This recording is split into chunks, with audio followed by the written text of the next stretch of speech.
नहीं देखी। बड़ा आश्चर्य होने लगा।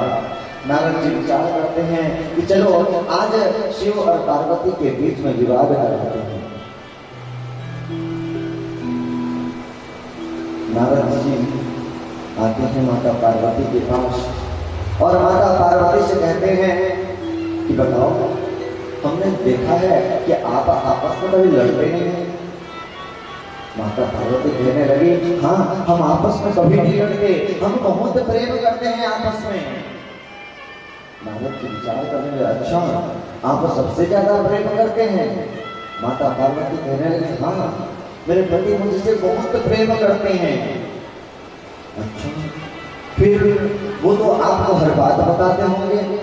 माता पार्वती कहने लगी, हाँ, वो हर बात मुझे बताते हैं। यहाँ तक जो गुरु मंत्र रहता है अपना, उसको किसी को बताना नहीं रहता है, वो अपना गुरु मंत्र तक मुझे बताए हैं, मुझसे बहुत प्रेम करते हैं। फिर कहने लगे, फिर माता, आपको तो यह भी पता होगा कि शिव जी अपने गले में जो मुंडों की माला पहने हैं वो किसकी है?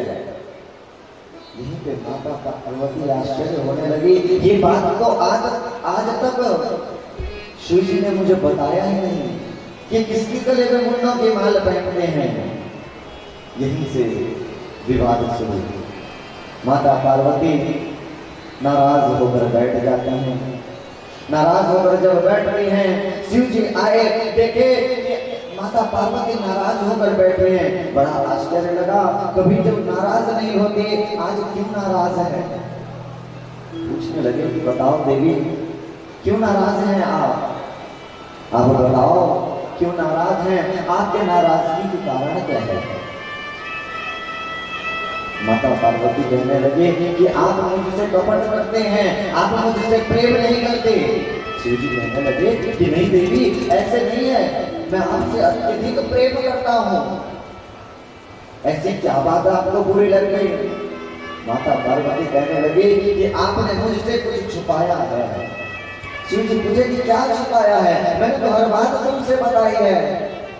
मैंने तुमसे हर बात बताई है। माता पार्वती कहने लगे, अच्छा, सब बात बताए हो तो मुझे बताओ कि आपके गले में जो मुंडों की माला पहने हैं वो किसकी है? किसकी मुंडों को अपने गले में धारण करके घूम रहे हैं? शिव जी हंसने लगे, कहने लगे कि देवी, चिंतन करके जब पता चला कि नारद जी है तो फिर समझाने लगे कि देवी, यही उस बात का प्रमाण है कि मैं सबसे ज्यादा तुमसे प्रेम करता हूं। आपकी जब जब मृत्यु हो जाती है, मैं आपके सर को अपने गले में धारण कर लेता हूं और इसे धारण कर हमारे साथ हमेशा रखता हूं। अब माता पार्वती और क्रोधित होने लगे, बोलने लगे कि अच्छा, मैं बार बार मरती हूँ, आप क्यों नहीं मरते? मैं तो बार बार बड़ा मर रही हूँ, आप भी तो मरते होगे। शिव जी कहने लगे, नहीं, क्यों क्यों नहीं मरते? हाँ, मैंने अमर कथा को श्रवण किया है। माता पार्वती जिद करने लगी कि मुझे सुनाओ, अब मुझे भी सुनना है, अमर कथा क्या है मुझे भी बताओ। समझाने लगे कि इसके लिए योग्य स्थान चाहिए, योग्य समय चाहिए। माता पार्वती जिद करने लगी। जिद करने पर शिव जी कथा प्रारंभ करते हैं। प्रारंभ करने से पहले उस स्थान को पवित्र किए, वही कैलाश पर्वत में। सबसे पहले जब बैठे तो शिव जी 3 ताली बजाए। पहली ताली से स्थान खाली हो गया, क्योंकि उस कथा अमर कथा था। अमर कथा के श्रवण करने से व्यक्ति अमर हो जाता है। वही कथा श्रवण अगर कोई दूसरे व्यक्ति सुन ले तो फिर कैसे बचे? उस वक्त जब पहली ताली बजाए, सारा स्थान खाली हो गया। जिस पेड़ के नीचे बैठकर कथा कर रहे थे, कथा प्रारंभ कर रहे थे, उस वृक्ष में एक तोता बैठा हुआ था। उसके अंडे वहीं पे रखे हुए थे। जब पहली ताली बजाया गया, वो तोता तो उड़कर चला गया, लेकिन अंडा वहीं पे रह गया। इसमें प्राण नहीं थे उस वक्त। दूसरे ताली से उनका त्रिशूल परिक्रमा करने लगा कि स्थान में कोई बचा तो नहीं। यह कथा भी जब आयोजन हुआ, पहले स्थान की पवित्रीकरण किया गया, उस योग्य बनाया गया, सारा सुविधा किया गया। उसके पश्चात आप और हम सब मिलकर के इस भगवती ज्ञान रत्ना में डुबकी लगा रहे हैं। तीसरी तारीख से स्थान सुगंधितमय हो गया। फिर कथा प्रारंभ करते हैं। अमर कथा प्रारंभ करते हैं। जैसे ही कथा शिव जी प्रारंभ करने लगे, उस कथा के प्रकोप से वह अंडा फट गया और वहां से सुख पीछे बैठा था और कथा प्रारंभ की। प्रारंभ करते करते निद्रा देवी माँ पार्वती को भी ग्रसित कर ली और माँ पार्वती सो गई। जब माता पार्वती सो गए तो तोता विचार करने लगा, यह अमर कथा है, आज माता पार्वती को सुना रहे हैं, अगर यह बंद हो गया तो यह कथा लुप्त हो जाएगा, इसे बचाना होगा। तोता पीछे से हुंकार भरने लगा। इधर शिव जी कथा कर रहे हैं, इधर कथा जब करने लगे, जैसे ही सोए पीछे से तोता हुंकार भरने लगा। पुकार भरते भरते जब अंतिम जब समय बीता, जब जैसे ही खत्म हुआ, सब जयकारा लगाए, बोल भागवत भगवान की जय हो। जैसे ही जयकारा लगाए माता पार्वती का नींद खुल गया। नींद जैसे ही खुला तो बोलने लगी कि हे स्वामी क्षमा करो, मैं तो सुन नहीं पाई, मेरी नींद लग गई, मुझे क्षमा कर दीजिए, मुझे क्षमा कर दीजिए, मैं कथा सुन नहीं पाए, आप पुनः मुझे सुना दीजिए। शिव जी कहने लगे कि आपने कथा नहीं सुना, कैसे?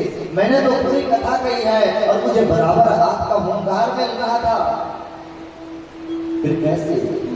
उस वक्त शिव जी देखने लगे कि कौन है, अत्यंत क्रोधित होने लगे, क्रोधित होकर देखने लगे, क्रोधित होकर देख रहे हैं कि किसने कथा श्रवण किया, किसने छुप कर कथा श्रवण किया।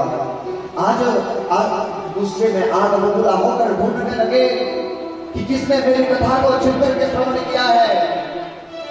माता पार्वती तो सो गई थी, मैंने कथा को श्रवण कराया है, वही तो है जो छुप कर दुस्साहस किया है। मेरे प्रथम ताली से इस कैलाश पर्वत खाली होना था, लेकिन कौन है वो दुष्ट जिसने छुप कर कथा श्रवण किया है। जैसे ही पीछे झांक कर देखे तो पीछे एक तोता था।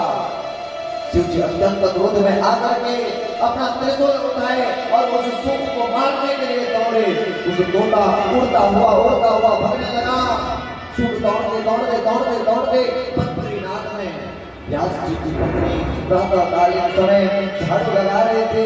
झाड़ू लगाते वक्त उन्हें जमाई आई और उनके मुख में वह तोता जाकर प्रवेश कर दिया। शिव जी अत्यंत क्रोध में है, आज अपना त्रिशूल लेकर खड़े हैं कि मार दूंगा इसे। इसने चोरी से मेरी कथा श्रवण की है।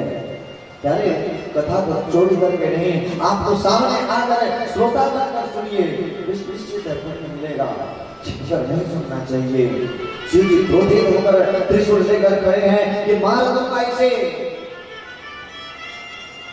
व्यास जी महाराज कहने लगे, हाथ जोड़कर बोले कि हे प्रभु, मैं जान रहा हूं आप में सामर्थ्य है कि आप इसे मार सकते हैं।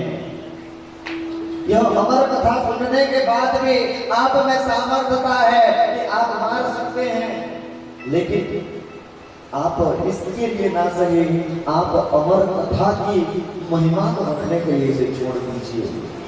अगर आप इस तोता को मार दोगे आज, तो आने वाला कलयुग बहुत ही दुष्ट प्रकृति के लोग आएंगे। वो कहेंगे क्या हुआ, तोता तो सुना था ना, मर गया। इस अमर कथा की गरिमा को रखिए, आप छोड़ दीजिए।